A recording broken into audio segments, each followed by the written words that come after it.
Welcome back everyone. तो आज के इस लेक्चर के अंदर हम लोग यहाँ पर सेटिंग्स का बटन दोबारा से ले आएंगे और उस बटन को लाने के लिए मैं दोबारा से यहाँ पर आ जाता हूँ कोड में और यहाँ पर बेस के अंदर एक नई फाइल बना देता हूँ। उस फाइल का नाम दे देता हूँ सेटिंग्स link.php।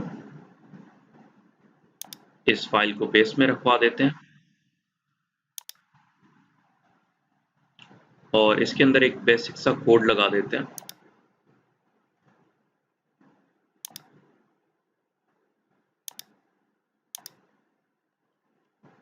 और इसका जो क्लास है उसका नाम दे देते हैं सेटिंग्स लिंक्स।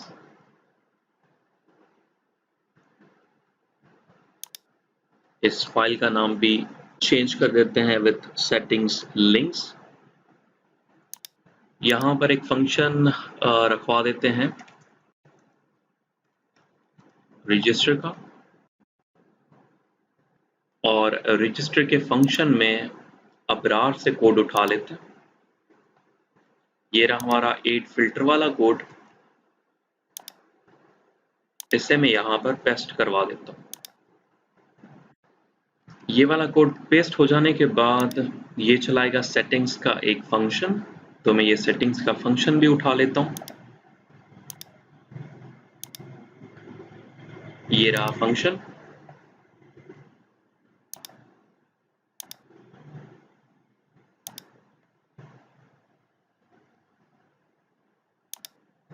और ये फंक्शन जो है वो एरे कह रहा है लिंक्स को पुश और रिटर्न कर रहा है लिंक्स को। ये कोड हम लोगों ने पहले ही बनाया था। अब यहाँ पर सिर्फ और सिर्फ प्लगइन देना है, तो प्लगइन के लिए हम लोगों ने पाथ सेट किया था।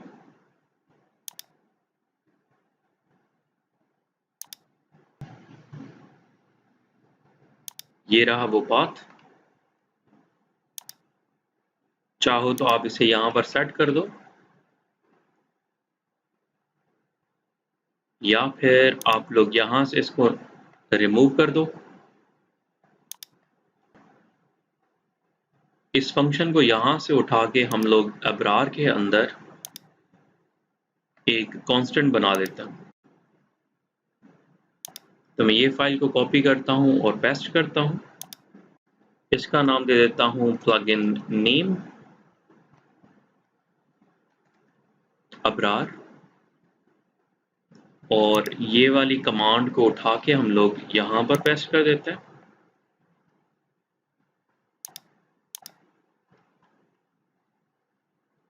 और ये वाला जो कांस्टेंट है इसको यूज कर लेते हैं सेटिंग्स लिंक में, तो मैं इसे मिटा दूंगा और यहाँ पर कॉन्केटिनेशन करवा देता हूँ इस कांस्टेंट की। Save it. यहाँ पर कांस्टेंट हमारा बन चुका है। अब फाइनल एक काम करना है इनिट के ऊपर और यहाँ पर इसका क्लास ऐड करवा देना है। तो मैं यहाँ पर कॉमा दूंगा और यहाँ पर लिखूंगा सेटिंग्स लिंक और यहाँ नीचे से वैसे ही हमारा जो रजिस्टर का फंक्शन है वो कॉल किया जाएगा with in this settings link. अब इसे ट्राई कर लेते हैं। तो मैं इसे रिलोड करता हूँ और ये रहा हमारा सेटिंग्स। अगर मैं इस पर क्लिक करूँ तो मुझे यहाँ पर जाना चाहिए, तो मैं इसे क्लिक कर देता हूँ और मैं सक्सेसफुली अपने एडमिन मेन्यू पे आ गया हूँ जहाँ पर लिखा हुआ है कॉन्ग्रेचुलेशंस। अब ये चीज़ करने के बाद एक और चीज़ कर लेते हैं। abrar.php के अंदर एक्टिवेशन एंड डीएक्टिवेशन यहीं पर इंक्लूड करवा देते हैं। तो उसके लिए हमें एक्टिवेशन हुक चाहिए होता है और इसी तरह से हमें डीएक्टिवेशन हुक चाहिए होता है।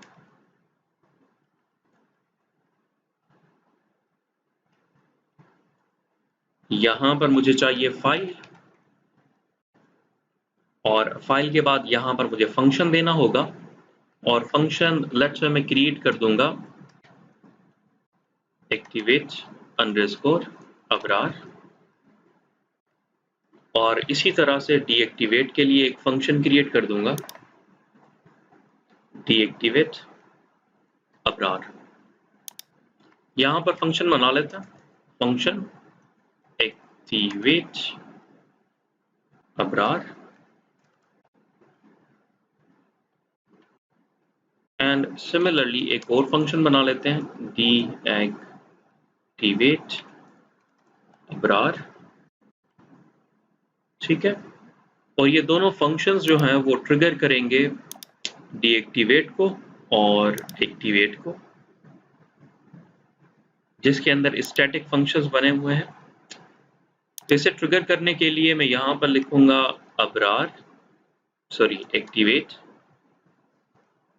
एक्टिवेट के अंदर हमारा स्टैटिक फंक्शन एक्टिवेट, इसी तरह से डीएक्टिवेट,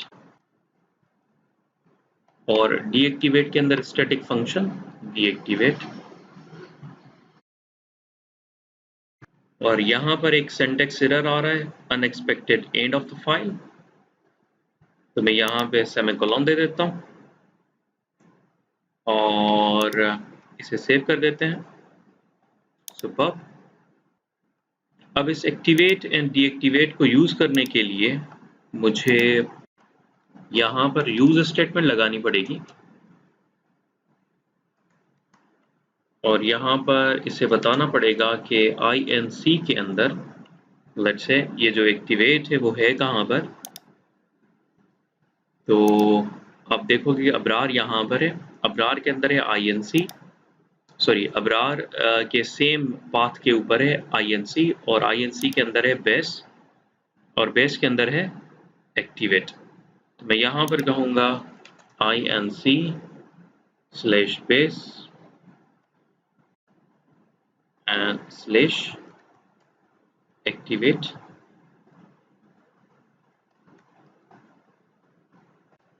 और सिमिलरली मैं डीएक्टिवेट के लिए लिखूंगा डीएक्टिवेट।